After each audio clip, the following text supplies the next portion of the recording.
The man who wrote the first law code. Around 3,700 years ago in the ancient land of Mesopotamia, a powerful king wanted to change how justice worked forever. His name was Hammurabi, the ruler of the great city of Babylon. Before his time, laws were often unclear. Punishments depended on who you were, who the judge was, or how powerful your family might be. Justice could be unpredictable, and many people believed it was unfair. Hammurabi decided to change that.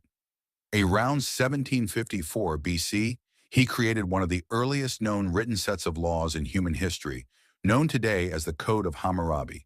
Instead of keeping rules hidden or passed down by word of mouth, Hammurabi had his laws carved into a tall stone pillar called a stele.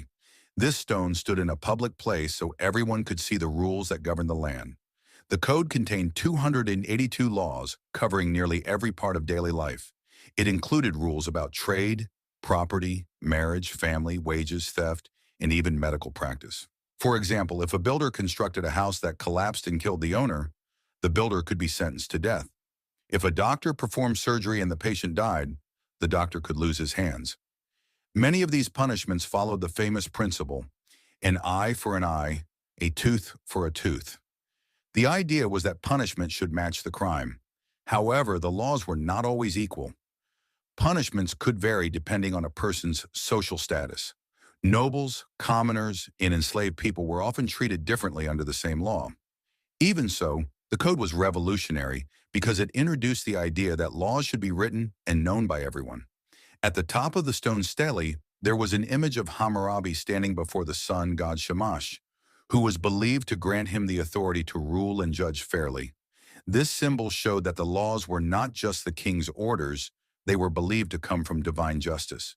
The Code of Hammurabi helped bring order to a growing empire and influenced legal systems for thousands of years. Historians believe it inspired later legal traditions in many civilizations. Today, the famous stone stele containing the code is preserved in the Louvre Museum, where people from around the world can see one of humanity's earliest attempts to define justice. Hammurabi's laws were strict, sometimes harsh, and far from perfect. But his idea that rules should be written, public, and applied by a system became one of the foundations of modern law. In many ways, the legal systems we live under today can trace part of their origins back to that ancient stone in Babylon, where a king tried to bring order to society by writing down the rules for everyone to see. Follow Untold History Hub for more updates.